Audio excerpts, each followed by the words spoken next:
M Kumar mathematics classes.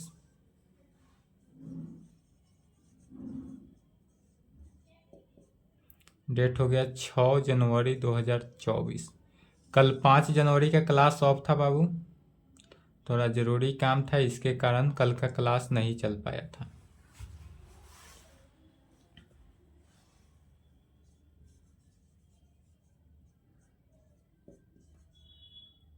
Class 12 lecture 9 क्या चल रहा था? चैप्टर फर्स्ट था जिसका नाम है सेट, रिलेशन एंड फंक्शन।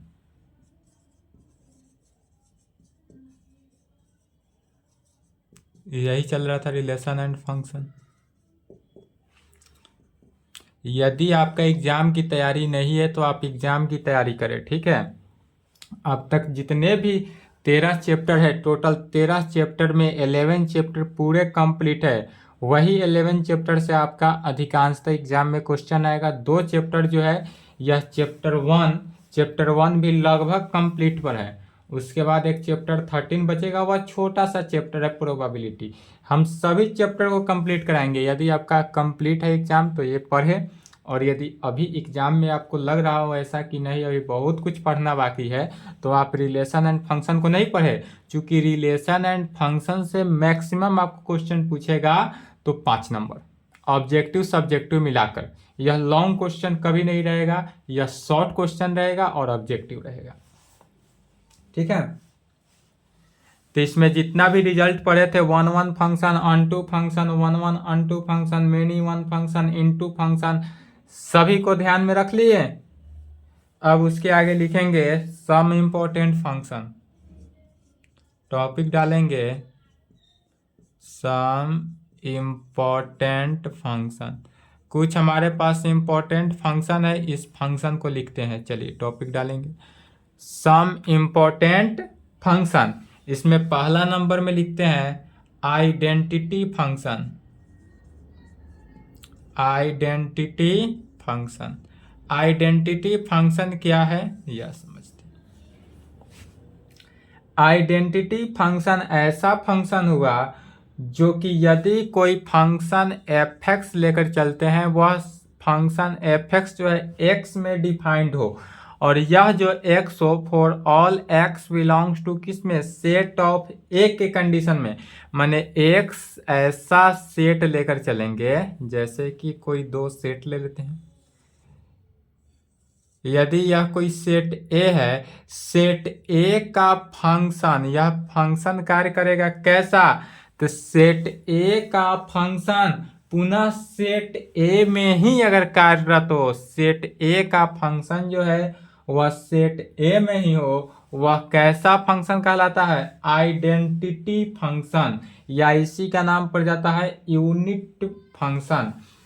जैसे इसमें यदि सेट ए का एलिमेंट 1 2 3 है, तो यहाँ भी सेट ए का एलिमेंट कितना होगा, 1 2 3, और इसमें 1 का रिलेशन 1 के साथ होगा, 2 का रिलेशन 2 के साथ, 3 का रिलेशन 3 के साथ हुआ। अर्थात यह जो फंक्शन हुआ, यह फंक्शन एफ एक्स जो है किस में हुआ, एक्स में होगा, for all x belongs to set of A के कंडीशन में। ऐसा फंक्शन लेते हैं कि फंक्शन ऑफ एक्स, एक्स जितने भी, जैसे f1 लिए तो कितना 1 में, f2 लिए तो 2 में, f3 लिए तो 3 में, अर्थात fx लेना है वह x के इक्वल होगा for all x belongs to set of a में। वह फंक्शन क्या कहलाएगा, आइडेंटिटी फंक्शन। तो इसी को डिफिनीशन में लिखेंगे, a function F map set A to set A. यह जो फंक्शन कार्य कर रहा है वह कहाँ पे, तो सेट ए से सेट ए में ही कर रहा है, डिफाइंड बाय, और यह फंक्शन जो है डिफाइंड है किस में, तो function of F x is equal to X में, कहाँ पे, तो for all x belongs to set of A. यह जो है function F map set A से सेट ए में ही यह फंक्शन कार्य कर रहा है, और यह फंक्शन डिफाइंड कर रहा है F x is equal to X for all x belongs to set of A के कंडीशन में, और इसी का नाम पड़ता क्या, यह आइडेंटिटी फंक्शन है। और कहां पे है, the identity function on set A में is called identity function on set is called क्या हुआ, identity function on set A में।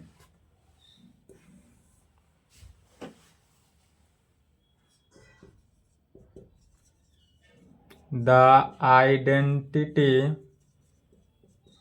फंक्शन ऑन सेट ए, क्या कहेंगे, the identity function on set A is also denoted by, यह identity function को किस से, आई से डिनोट करते हैं। आइडेंटिटी फंक्शन को ऑल्सो आई से ही डिनोट करेंगे।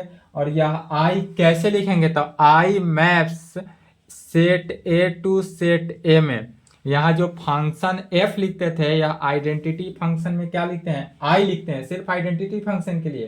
तो I maps set A to set A कहें, या इसको एक और शॉर्ट फॉर्म से है तो आई यहाँ पर ए कैपिटल ए ही लिखेंगे, छोटा सा। सफिशियंट में इसका ए लिखना है। एंड इज डिफाइंड बाई, और यह डिफाइंड होगा कैसे, तो जैसे कि आई एक्स यदि लेकर चलते हैं तो I X is equal to X में डिफाइंड होगा कहाँ पे, तो for all x belongs to set of A के लिए। या आई एक्स ना लिखकर इसी को आई ए माने set of A into x is equal to X में, और यह कहाँ पे, तो for all x belongs to set of A के लिए। सिमिलरली इसी प्रकार किसके लिए, तो सेट ऑफ बी के लिए, सेट ऑफ सी के लिए, जिसके लिए भी लेकर चलेंगे सभी के लिए तो सिमिलरली लिखेंगे। Identity function, similarly identity function on set B is denoted by, कैसे डिनोट करेंगे, तो I map set B to B. यह जो डिनोट करते हैं आई मैप्स सेट बी से सेट बी में होगा, या इसी को आई एस बी यहाँ पर मैप सेट बी से सेट बी, आई भी लिख सकते हैं या आई बी भी लिख सकते हैं, या सिंपली इसको सिंपली क्या आई बी भी लिख सकते हैं, simply I B. and is defined by, and is defined by, और यह डिफाइंड होगा किस में, तो I B into x is equal to X for all x belongs to किस में, सेट ऑफ बी के कंडीशन में। यह चूंकि सेट ऑफ किसके लिए है, बी के लिए है, तो and defined by I B into x is equal to कहाँ पे, एक्स होगा, कहाँ पे होगा, तो for all x belongs to set B.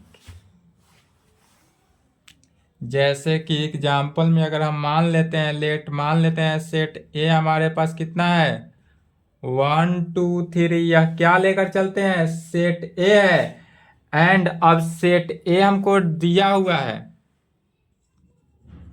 And इसके साथ साथ दिया हुआ क्या है, तो आई माने identity function, A maps set A to set A में, आइडेंटिटी फंक्शन सेम से चलेगा सेट ए से सेट ए में, इज डिफाइंड बाई, और यह जो हमारे पास आइडेंटिटी फंक्शन है वह डिफाइंड है, किस में डिफाइंड होगा,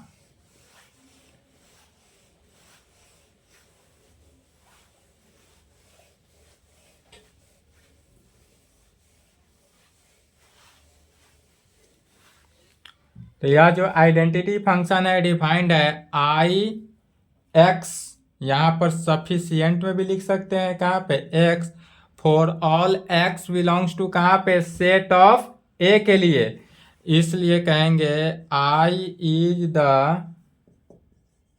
आइडेंटिटी फंक्शन ऑन सेट, या आइडेंटिटी फंक्शन है ऑन सेट ए में। नेक्स्ट लिखेंगे constant function.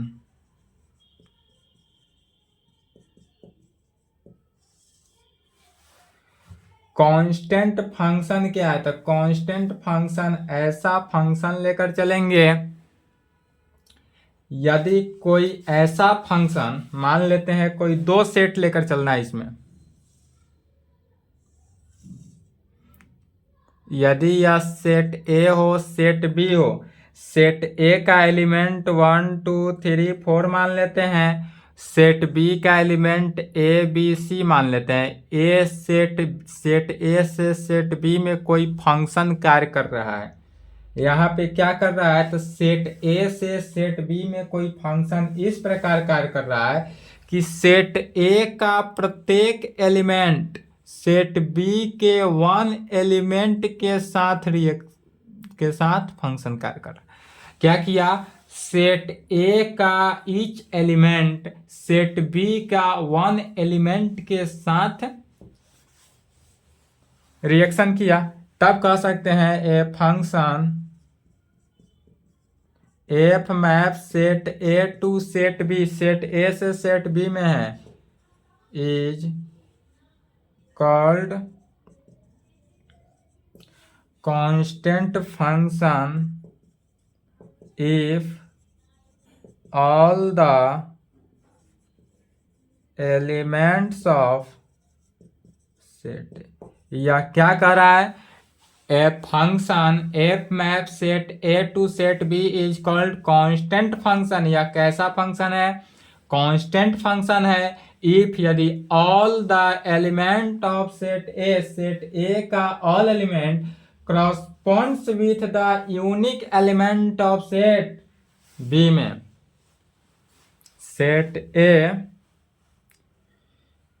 क्रॉसपॉन्ड्स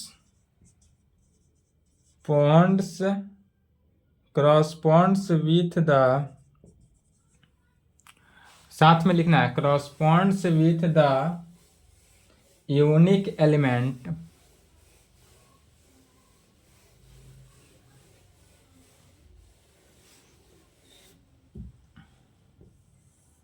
corresponds with the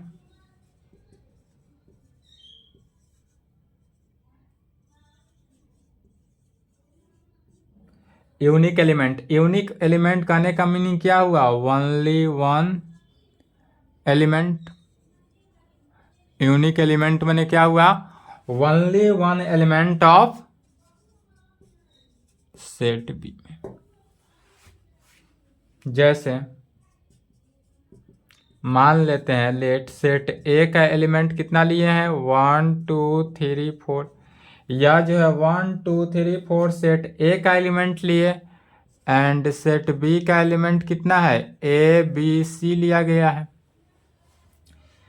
and इसमें साथ साथ फंक्शन कैसा कार्य कर रहा है? F map set A to set B में इज डिफाइंड बाई, और यह डिफाइंड है, कैसे डिफाइंड है? तो function of F x is equal to A में डिफाइंड है।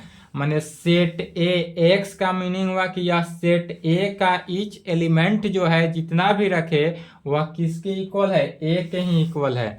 For all x belongs to set of A, x जो एलिमेंट है वह क्या है? सेट ए का ऑल एलिमेंट है।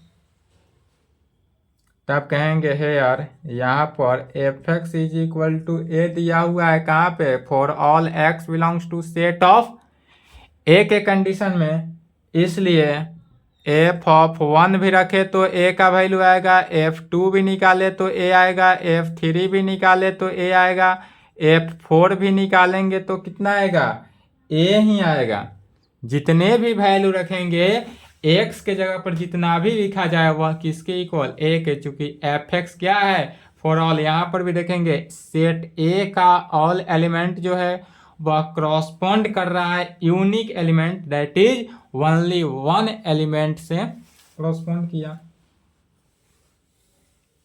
इसी को लिख सकते हैं इस प्रकार,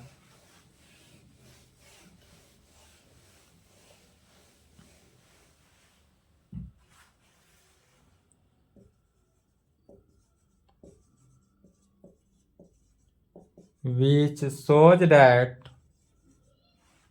all the elements of set A has unique image in set B। Set A का ऑल एलिमेंट जो है वह क्या कर रहा है, यूनिक इमेज बना रहा है। सेट ए का फिगर में देखेंगे, फिगर बोल रहा है कि सेट ए का ऑल एलिमेंट जो है वह यूनिक इमेज बना रहा है किसके साथ, सेट बी के वन एलिमेंट के साथ। तब कह सकते हैं hence function F set A to set B defined by F x is equal to A, कहाँ पे, तो for all x belongs to set of A में, और यह क्या होगा, तो इज ए कांस्टेंट फंक्शन। और यह कैसा फंक्शन हुआ, constant function. Unique identity function समझ गए, कांस्टेंट फंक्शन समझ गए। यह कांस्टेंट फंक्शन यदि हम मान लेते हैं real number two real number, वहां भी निकल सकता है।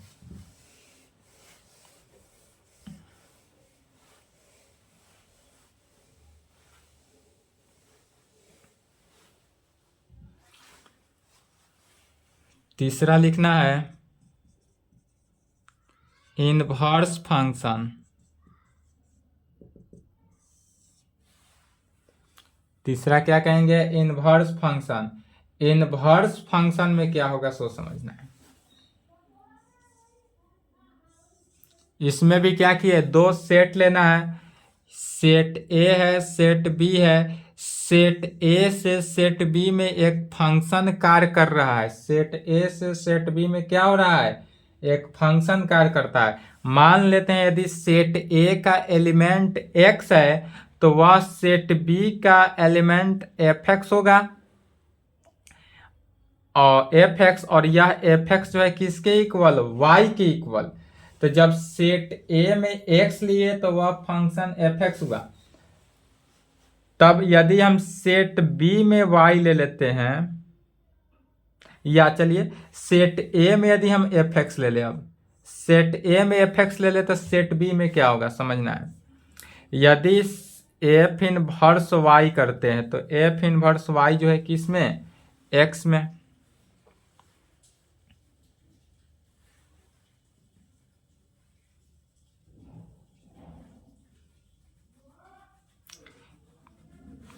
देखिए फंक्शन एफ एक्स, यदि सेट ए का एलिमेंट एक्स लिया गया तो वह क्या होता है, एफ एक्स बना।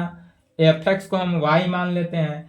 अब सेट बी में यदि हम ए वाई ले लेते हैं, सेट बी में वाई ले लेते हैं, तो सेट ए में क्या होगा, तो सेट ए में हो जाएगा एफ इनवर्स वाई, और इस एफ इनवर्स वाई को एक्स मान लेते हैं। यहाँ पर क्या किया है, एफ इनवर्स वाई को हम एक्स मान लेते हैं।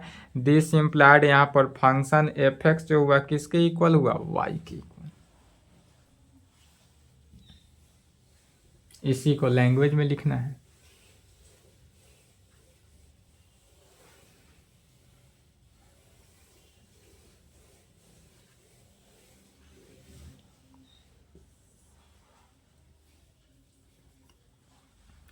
मान लेते हैं let function F map set A to set B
चलिए, समझना है, इसको लिखना है, जो समझाए फिगर उसी को लिखे हैं लैंग्वेज में।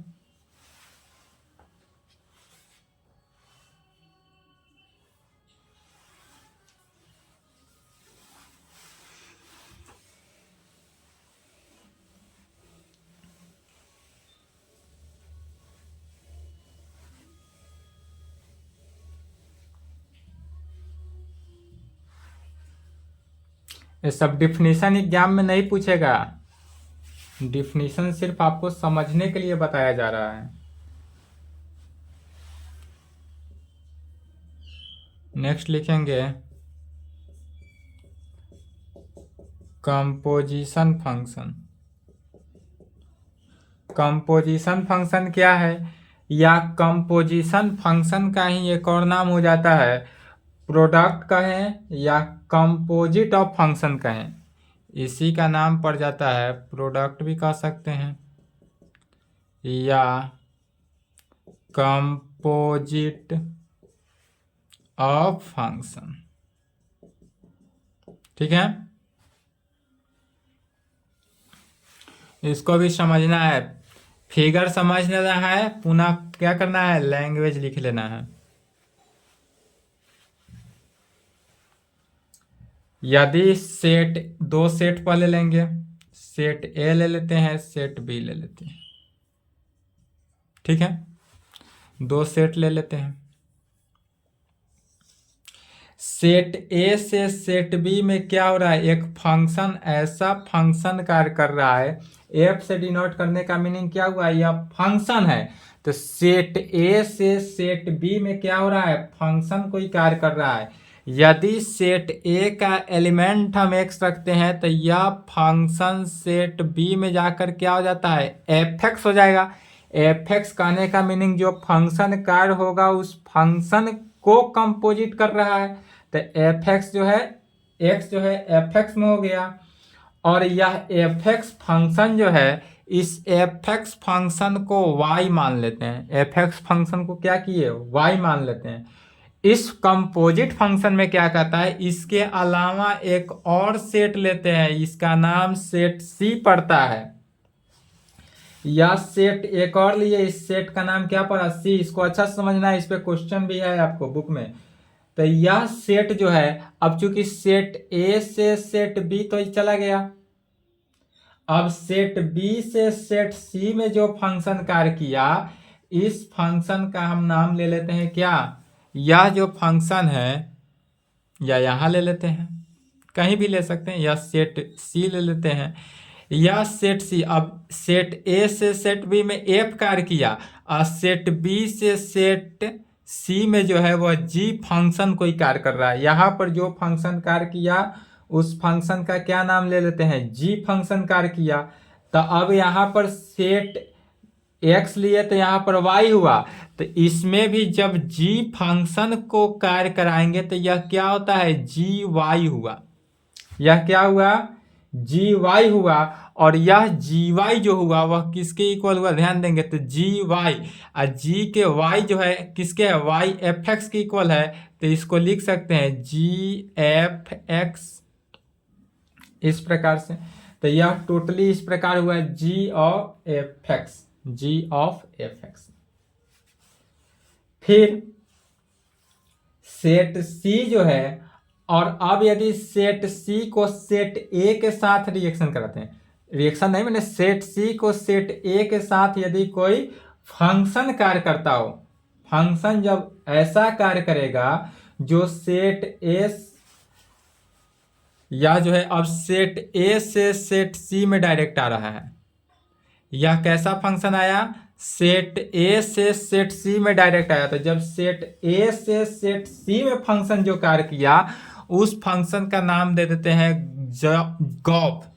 इसका नाम क्या हुआ? गॉफ। गॉफ का मतलब हुआ जी फंक्शन, ओ मतलब ऑफ, एफ मतलब एफ फंक्शन। तो यह कहाँ कार्य किया? यह कार्य करेगा डायरेक्ट सेट ए से सेट सी में। तो कोई फंक्शन ऐसा कार्य करेगा सेट ए से सेट बी में, पुनः सेट बी से सेट सी में, और पुनः सेट ए से कहाँ तक? सेट सी तक कार्य करेगा। और इसी को लिखा जाता है, यहाँ पर लिखेंगे गॉफ जो हुआ जी ओ एफ। गॉफ का शॉर्ट फॉर्म होता है जी एफ, इस प्रकार लिखते हैं। गॉफ का शॉर्ट फॉर्म क्या हुआ? जी एफ। जी एफ का मीनिंग, अब यह जब हम ऑफलाइन क्लास में पढ़ा रहे थे तो जैसे यह लिखे gof, gof is equal to g f, तो सब क्लास में बोलने लगा कि गर्लफ्रेंड। नहीं बाबू, गॉफ का मतलब गर्लफ्रेंड नहीं होता है। आप चूंकि 12th क्लास में आ गए इसलिए आपके लिए गॉफ का मतलब क्या होता है? जी एफ का फुल फॉर्म गॉफ होता है। यदि आज के बाद आपसे कोई भी पूछे जीएफ का फुल फॉर्म क्या होता है, तो गॉफ होता है, गर्लफ्रेंड नहीं होता है। क्या बोलेंगे? गॉफ होता है। ऑफलाइन क्लास में बोलता है सब कि गर्लफ्रेंड होता है, तो गलत बोलता है। क्या होता है? गॉफ होता है। तो अब जितने भी क्वेश्चन बनाएंगे गॉफ के जगह पर क्या लिखेंगे? जीएफ ही लिखा जाएगा। जीएफ जहां मिले उसका मीनिंग गॉफ है, गॉफ रहे जीएफ लिखेंगे। चलिए, जो समझा है समझ गए। इसी को लैंग्वेज में लिखते हैं, तो लिखे लैंग्वेज में।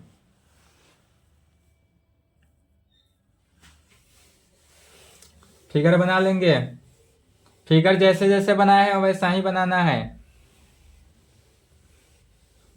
ये ना कहेंगे कि सर जीएफ पढ़ा रहे हैं। जीएफ सिलेबस में है तो जीएफ पढ़ना ही पड़ेगा। चलिए, लैंग्वेज लिखेंगे।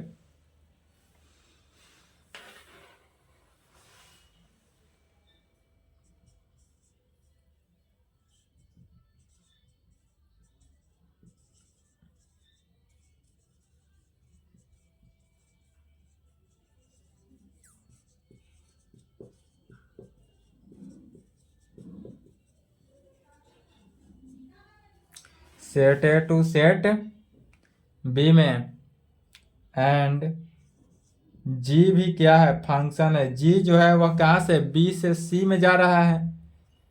बी ए फंक्शन कहाँ से? तो from set B to set C. देखिए यहाँ तक क्या लिखे सो समझ लेना है पहले। इफ यदि function F map set A से सेट बी में जा रहा है, जो सेट ए से सेट बी में क्या किया? एफ फंक्शन गया, और सेट बी से सेट सी में गया क्या? जी फंक्शन गया। जो समझाएं उसी को क्या किया जा रहा है? लैंग्वेज में लिखा जा रहा है। देन तब क्या होगा? देन द फंक्शन गॉफ जो होगा, जी ओ एफ गॉफ, कहाँ से जाएगा? सेट ए से सेट सी में जो फंक्शन कार्य किया उस फंक्शन का नाम क्या पड़ा? गॉफ। और यह जो हुआ from set A to set C is called, इसी को कहा जाता है प्रोडक्ट कहें या composition of two, composition of two functions. Composition of two functions कहाँ पर? F and g, and is defined by, और यह फंक्शन डिफाइंड होगा। कैसे डिफाइंड होगा? सो समझना है। फिगर बना लिए।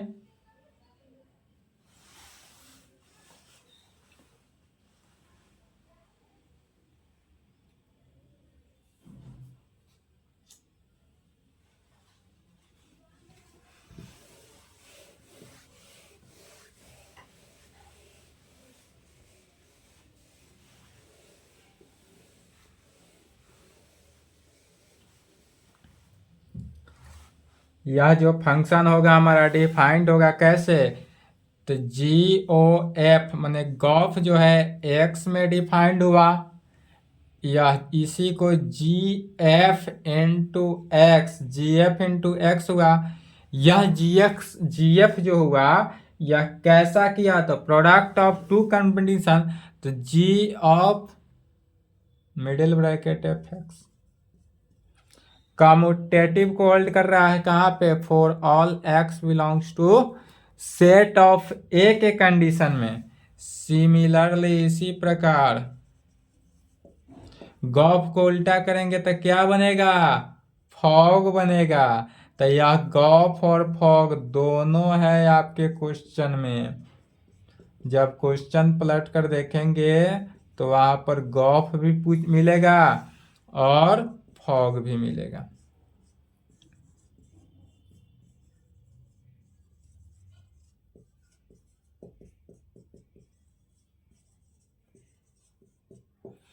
Gauff can also written as gf. ये तो आप कभी नहीं भूलने वाले हैं, हमको पता है कि कभी भी पूछा जाए गॉफ का शॉर्ट फॉर्म जीएफ। समझ गए? चलिए यहां तक लिखेंगे। एग्जाम्पल में एक देखेंगे, मान लेते हैं लेट आर टू आर में है, माने क्या है, रियल नंबर से रियल नंबर में है, defined by F x is equal to किस में, साइन एक्स में हो, and g maps R to R is defined g x जो है किस में, एक्स स्क्वायर में। एक ऐसा ले लेते हैं और एक इस प्रकार से लिए। एग्जाम्पल समझना है, जैसे एग्जाम्पल सॉल्व कर रहे हैं क्वेश्चन भी इसी प्रकार दिया हुआ है।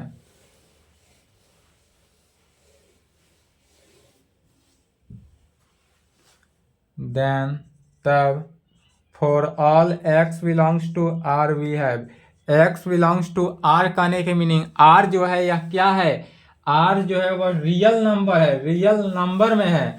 तो पहले गॉफ निकालेंगे, तो गॉफ एक्स का तो जी इंटू एफ एक्स, अर्थात जी इंटू एफ एक्स का वैल्यू कितना दिया हुआ है, साइन एक्स। तो यहाँ पर लिखेंगे साइन एक्स, यह जो हुआ चूंकि f x is equal to दिया हुआ है कितना, साइन एक्स। अब यहाँ पर जी एक्स का वैल्यू दिया हुआ है एक्स स्क्वायर, और यहाँ पर क्या है, जी एक्स का वैल्यू साइन स्क्वायर। तो इसलिए एक्स की जगह पर क्या पुट करेंगे, साइन एक्स। तो इसलिए जी साइन एक्स का वैल्यू जो होगा क्या होगा, साइन स्क्वायर एक्स। तो यह जी साइन एक्स जो है डायरेक्ट लिख सकते हैं साइन स्क्वायर एक्स में। तो गॉफ ऑफ एक्स का वैल्यू कितना हो गया, साइन स्क्वायर एक्स में। इसको इक्वेशन 1 ले लेते हैं।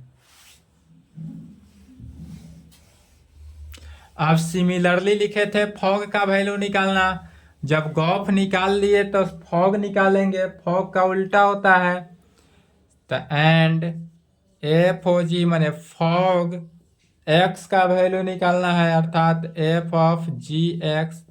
तो इसमें भी कहेंगे चूंकि जी एक्स का वैल्यू दिया हुआ है एक्स स्क्वायर, तो एक्स स्क्वायर रखेंगे एफ ऑफ एक्स स्क्वायर। फिर चूंकि एफ एक्स का वैल्यू दिया हुआ है साइन एक्स, तो इसलिए F of x square sine of x square हो जाएगा। तो यहाँ पर हो गया साइन एक्स स्क्वायर, इसको इक्वेशन 2। अब यहाँ पर देखेंगे, यहाँ तो है साइन स्क्वायर एक्स और यहाँ पर क्या है, साइन एक्स स्क्वायर। तो इक्वेशन 1 और इक्वेशन 2 से अगर देखते हैं तो वह दोनों इक्वल आया नहीं। तो यहाँ पर जो है गॉफ जो है वह फॉग के इक्वल नहीं है। तो कहेंगे from first and second we get gof of x जो है not equal to fog of x के। डेट इज कहने का मीनिंग हुआ गॉफ जो है नॉट इक्वल टू फॉग के, कहाँ पे, for all x belongs to R. R जो है वह क्या है, रियल नंबर। दिस इंप्लाइड, इसी को जीएफ जो है not equal to f g के। जीएफ जो है वह एफ जी के इक्वल नहीं होता है always. Gf not equal to f g which shows that अर्थात इसका मीनिंग जो हुआ, जब जी एफ है तो वह एफ जी के इक्वल होना चाहिए। कम्यूटेटिव लॉ कहता है यदि ए को बी से मल्टीप्लाई करे या बी को ए से मल्टीप्लाई करे वह दोनों इक्वल होना चाहिए। तो यहाँ कह रहा है कि जी को एफ से मल्टीप्लाई करे या एफ को जी से मल्टीप्लाई करे दोनों इक्वल होना चाहिए। यहाँ तो इक्वल नहीं है, तो जब इक्वल नहीं है इसका मीनिंग होगा कि यह कम्यूटेटिव लॉ को होल्ड नहीं कर रहा है। तो कहेंगे विच shows that product of two functions does not hold commutative law. यह जो है कम्यूटेटिव लॉ को होल्ड नहीं किया। चलिए यहां तक लिखे तो बोर्ड मिटाएंगे।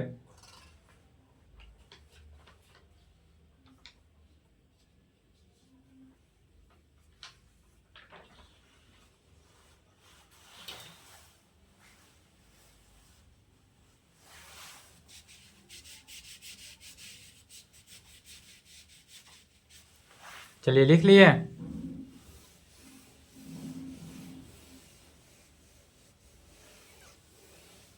अब टॉपिक डालना है properties of product of function and inverse function. जितना भी पढ़े हैं सभी का प्रॉपर्टी देखना है।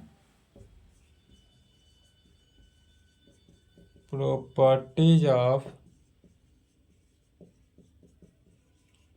प्रोडक्ट ऑफ फंक्शन एंड हमारे पास जो है प्रॉपर्टी निकालना है प्रोडक्ट ऑफ फंक्शन का एंड इनवर्स फंक्शन का।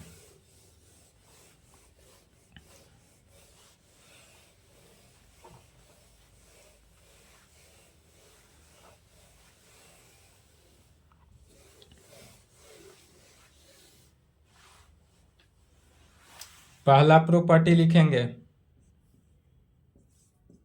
अभी तक जो पढ़े हैं उसी को रिवीजन किया जा रहा है। A function F map set A to set B is called onto function. तो ऑनटू फंक्शन होता है कब होता है, जब function of set of A जो है वह किसके, सेट ऑफ बी के इक्वल हो।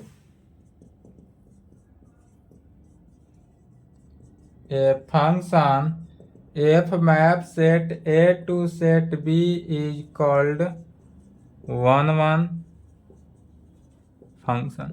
वन फंक्शन कब होता है, तो वन फंक्शन होने के लिए कंडीशन है इफ यदि for all x1 x2 belongs to set of A हो, set of A such that किस प्रकार, सच डैट इस प्रकार हो कि x1 जो है नॉट इक्वल टू x2 हो। This implied function of f x1 जो है not equal to function of f x2 में होना चाहिए।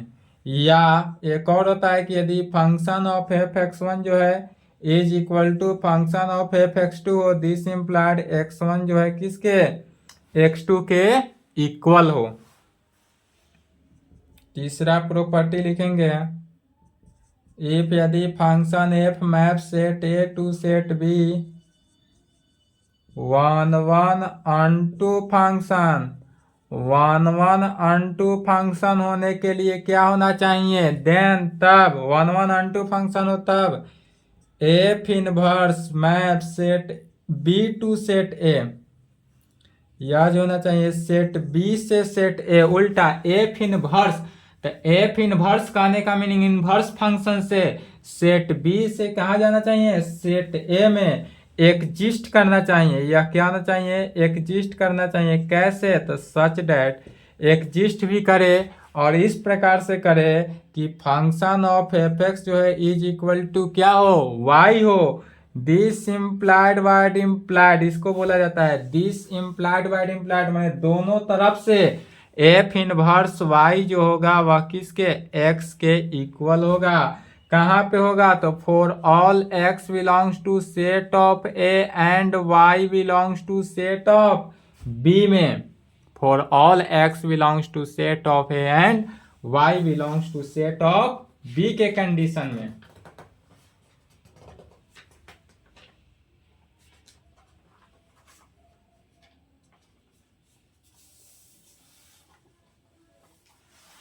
लिख लिए?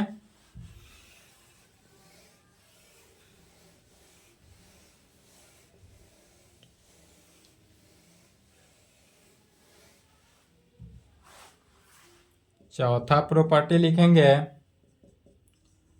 Identity function on set A is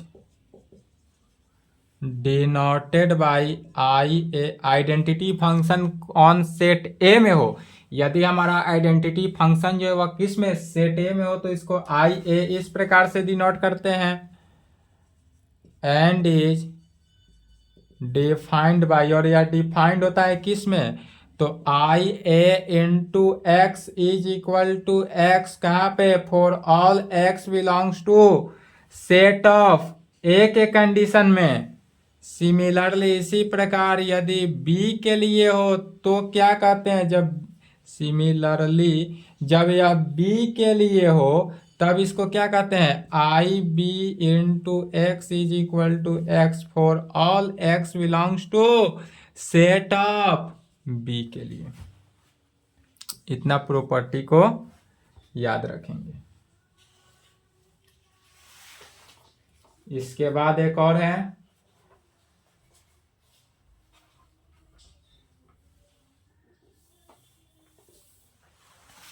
set का मैपिंग। समझते हैं कि सेट का मैपिंग क्या कहता है।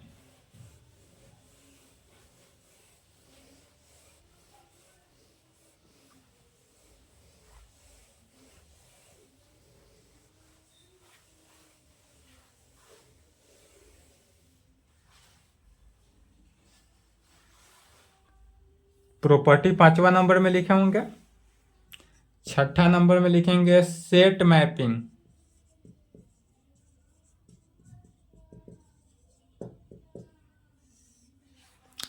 सेट मैपिंग है क्या, इसको समझते हैं। तो सेट मैपिंग वह मैपिंग है जो कि सेट के अंदर सेट हो। यदि हमारा कोई सेट हो और फिर उस सेट के अंदर क्या होना चाहिए, सेट हो। जैसे कि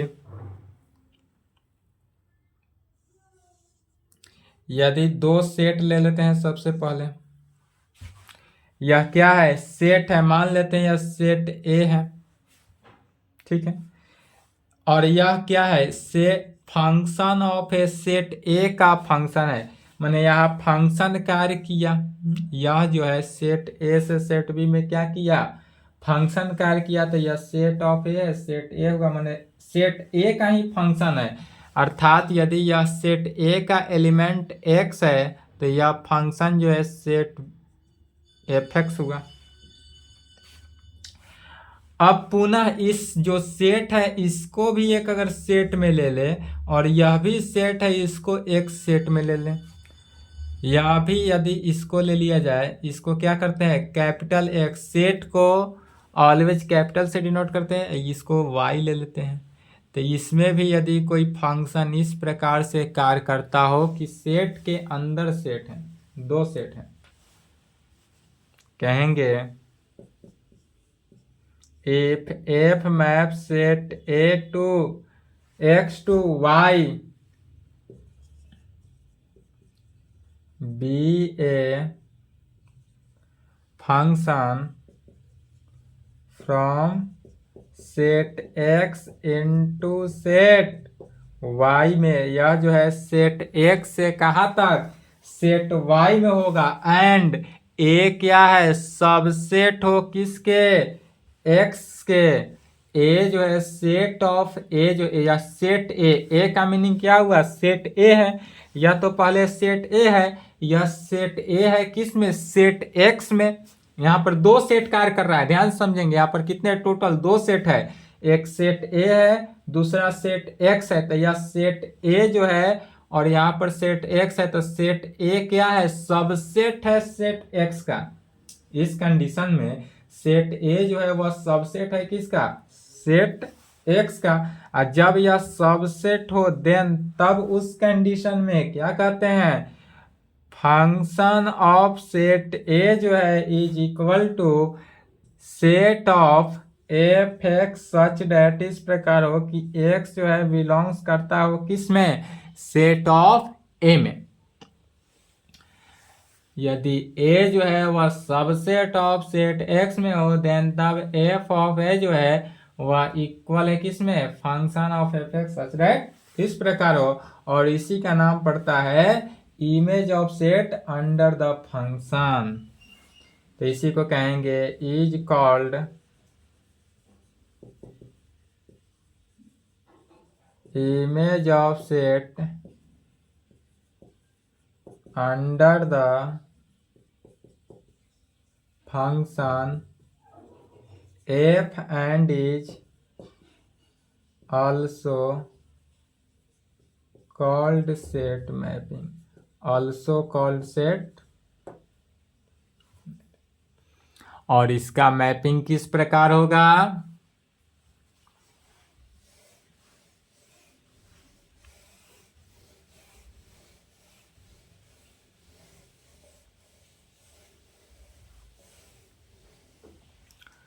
ऑल्सो सेट मैपिंग इस प्रकार से होगा, clearly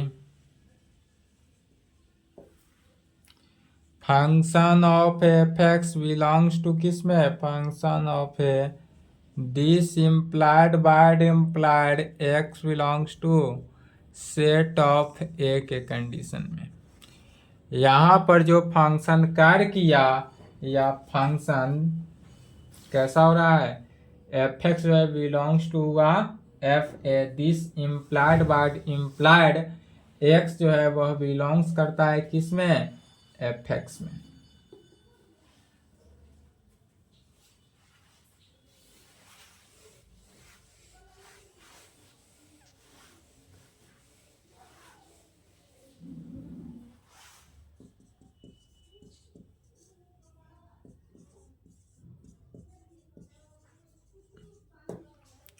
I double F means, I double F का मीनिंग होता है if and only if. I double F कहीं भी दिखे तो आई डबल एफ का मीनिंग क्या होता है, इफ एंड ओनली इफ।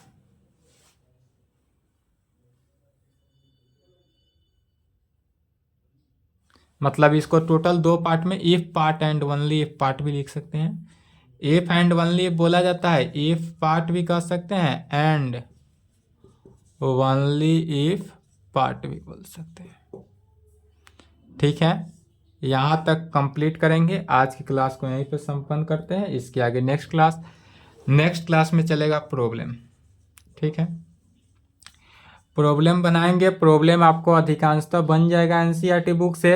जितना भी सेट का था, जितने भी सेट का थ्योरेटिकल क्लास था सभी समाप्त हुआ। अब एक बचा इसमें क्या, बाइनरी ऑपरेशन। बाइनरी ऑपरेशन है या एक से दो क्लास मान लेते हैं। बाइनरी ऑपरेशन का 2 लेक्चर जाएगा, उसके बाद बाइनरी ऑपरेशन कंप्लीट हो जाएगा। तब तक क्वेश्चन बनाते रहे। बाइनरी ऑपरेशन को छोड़कर रिलेशन एंड फंक्शन समाप्त हुआ। रिलेशन एंड फंक्शन का जितने भी क्वेश्चन है सभी को सॉल्व करेंगे। मेरे तरफ से सिलेबस में कोई डाउट नहीं होना चाहिए। दिक्कत क्वेश्चन बनाएंगे, यदि बन जाता है तो ठीक है, नहीं बनता है तो मेरा नंबर है ही आपको, इस नंबर पे आप बेझिझक संपर्क कर सकते हैं कभी भी। और एक हाँ इन्फॉर्मेशन है, कल चूंकि क्लास हम बिना इन्फॉर्मेशन के ऑफ कर दिए थे, थोड़ा बाबू हम अभी अस्त व्यस्त हो गए हैं, थोड़ा टाइम की कमी है, इसके कारण हम चाह तो नहीं रहे थे, फिर भी विथआउट चाहते हुए हमको आपका क्लास लगभग 2 दिन के लिए, एटलीस्ट 2 दिन के लिए हम आपका क्लास को क्लोज कर रहे हैं। एटलीस्ट 2 डेज क्लास जो रहेगा वह क्लोज रहेगा। क्लास क्या है, क्लोज है। एटलीस्ट 2 दिन आपको वीडियो नहीं मिलेगा। हम चाहेंगे कि 2 दिन के बाद तीसरा दिन से आपको वीडियो मिले। फिर भी यदि 3 दिन अगर आपको नहीं मिलता है या 4 दिन, तो आप चिंता ना करेंगे, लेकिन 5वें दिन जरूर आपको वीडियो मिल जाएगा, ठीक है।